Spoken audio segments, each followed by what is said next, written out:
Why do you always take it one step too far? Jason Kelce's wife just had to tell him to chill with his Eagles obsession. Travis might be retiring, and Taylor Swift just met baby Bennett. The Kelce family is absolute chaos right now, and we're breaking down every single moment. But first, hit that subscribe button and join the VIP Celeb Zone family so you never miss the tea. Now let's get into it.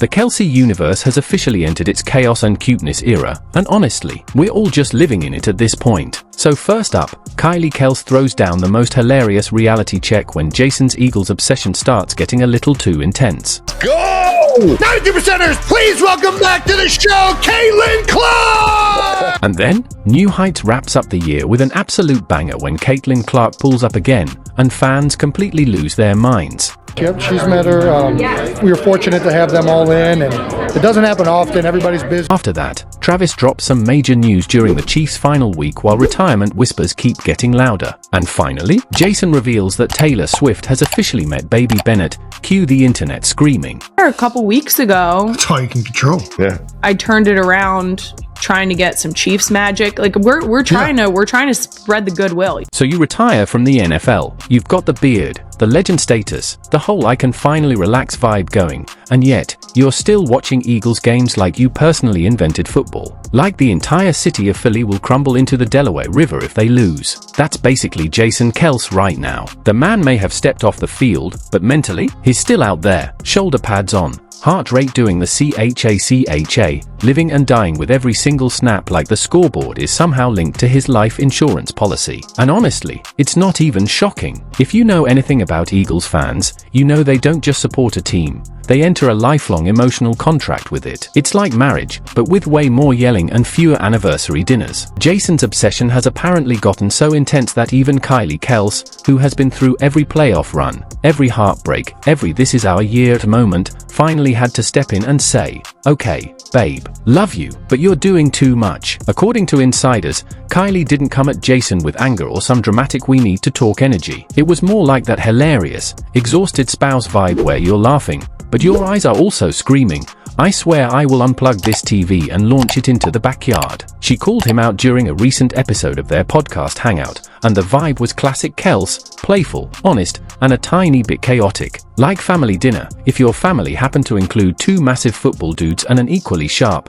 no-nonsense wife. Kylie basically admitted that yes, she's emotionally invested too. She's not sitting there calmly sipping tea while Jason spirals like a man who just saw a ghost. Nope, she's in it. She said when the Eagles start wobbling, she turns to a little superstition of her own. She literally turns away from the TV, like she's making some kind of sacred offering to the football gods. Selfless act.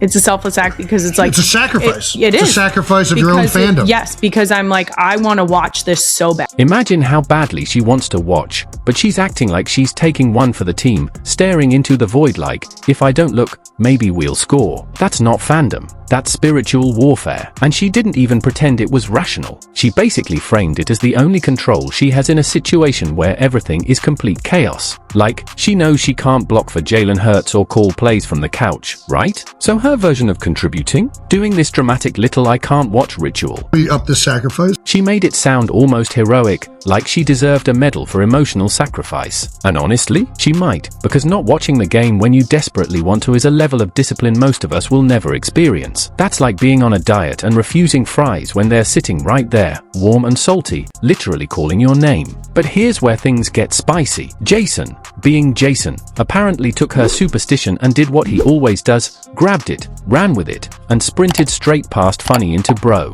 stop territory. You guys got to black out the games. That's a big time sacrifice. I was going like animal sacrifice. That's what went in my head. Travis Kelce jumped in too, because of course he did, pushing the moment into full chaos mode by joking about what kind of sacrifice would be next. A step too far. Kylie was instantly not amused, basically hitting them with the verbal version of a stiff arm. She questioned why Jason always had to take things one step too far, and her face apparently screamed, "I married you, not your inner 12-year-old. Jason, leaning fully into the nonsense, made a joke that crossed a line, even for Travis, who immediately called it out as totally uncalled for. I'd be willing to sacrifice a cat.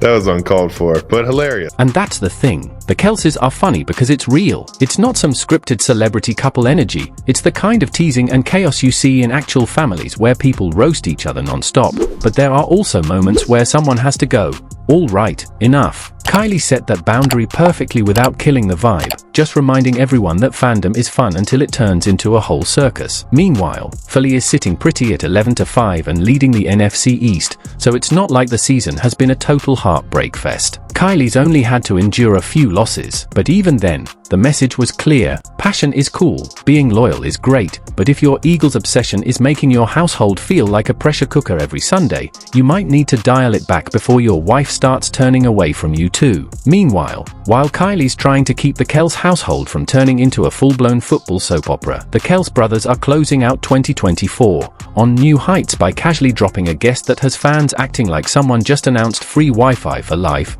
Caitlin Clark. Yep, the Caitlin Clark, walking highlight reel, scoreboard bully, and certified sports world headline magnet, is coming back on the pod. And insiders say the announcement alone had people spiraling like it was playoff season. I'm honored you guys brought me back on. I must not have been too bad the first time, I guess. Caitlin's return isn't just another interview. It's one of those rare media pop-ups that reminds everyone she's not just dominating on the court, she's basically doing a full crossover tour through the entire sports universe. She's the Indiana Fever guard who just wrapped up a ridiculous WNBA rookie run, bagging Rookie of the Year and smashing records like they owed her money. Now she's pulling up for the final episode of New Heights in 2024, scheduled to drop December 31st, and fans are already mentally preparing their snacks and conspiracy theories. Caitlin even hyped it up online, posting that she's back and basically implying she's running it back like it's a rematch and she's already up 20. And honestly, she can say whatever she wants at this point, because the resume is insane. The podcast teased her with the kind of intro that sounds like someone reading off a superhero's origin story: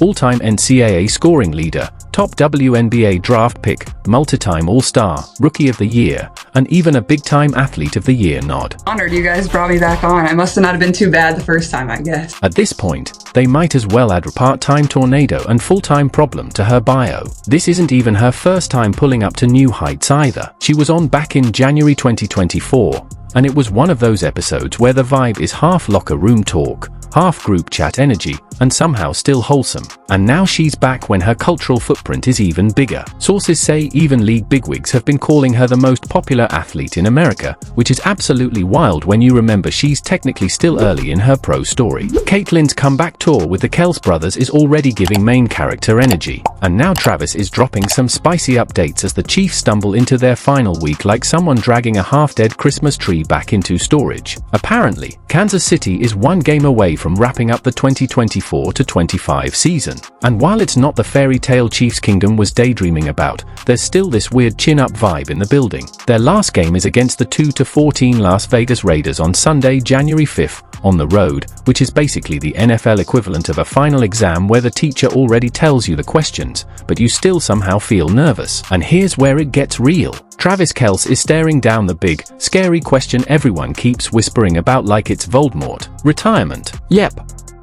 The man has to decide if he's coming back for one more ride, or if he's about to retire into a life of podcasting, brand deals, and being Taylor Swift's permanent +1 at literally everything. This decision isn't just about football anymore either. It's about life vibes and the fact that he and Taylor are reportedly planning a wedding, which, honestly, sounds like an event that would crash the internet harder than a Chiefs fourth-quarter meltdown. But even with all that wedding glitter in the air, Travis still has work to do. The Chiefs may be out of playoff contention after that loss to the Chargers on December 14th, but apparently Travis isn't doing the whole "I'm retired in my mind already" thing. For a special edition of New News is the 6-foot guard from Iowa. She's the all-time leading scorer in NCAA history, the first overall pick in the 2024 WNBA draft. She's a two-time WNBA All-Star, 2024 WNBA Rookie of the Year, the 2024 Time Magazine Athlete of the Year, and she is the first and now last guest of New Heights in the 2025 season. Let's go! 92%ers, please welcome back to the show, Caitlin Clark! Andy Reid confirmed Travis will play in the Raiders game. No hesitation, no dramatic pause, just a straight-up yes, like it was the easiest question on earth. which is huge, because this might be the last time fans see number 87 out there doing number 87 things. And you already know people are going to be crying into their jerseys if it happens. And while the Chiefs are gearing up for what could be Travis's last ride in that iconic number 87, the Kelce family storyline gets even cuter, because Taylor Swift has officially met the tiniest Kelce on the roster, baby Bennett. Yep.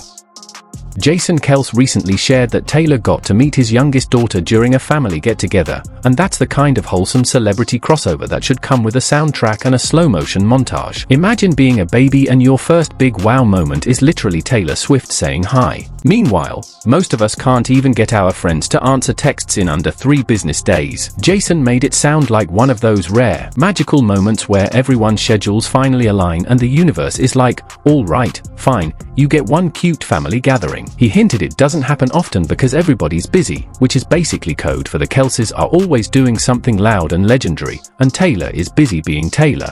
Just the fact that I know when it's over, it's over. And I feel like, I don't know, like, I still have a lot of love for this game. But when it did happen, it felt genuinely special, very tight-knit family energy, the kind where you get 5 minutes in and suddenly someone's passing around baby pics like it's a sacred ritual. And Bennett? She's already giving main character vibes. She's doing great, healthy, thriving, being adorable like it's her full-time job. Jason apparently admitted the only downside is the classic newborn experience. Nobody is sleeping. The concept of rest has been evicted from the Kelce home, no forwarding address, but he still sounded like a proud dad who's just accepted that coffee is now a personality trait. Yeah, no, Bennett's doing great. She's 6 weeks old, so she is a baby. We are not sleeping much, but it's been good. And that's all for this video, folks. We'll see you next time. If you loved this Kelce family drama, smash that like button and subscribe to VIP Celeb Zone for more celebrity tea, sports gossip, and all the stories everyone's talking about. Hit that notification bell so you never miss an update. We've got all the exclusive content coming your way.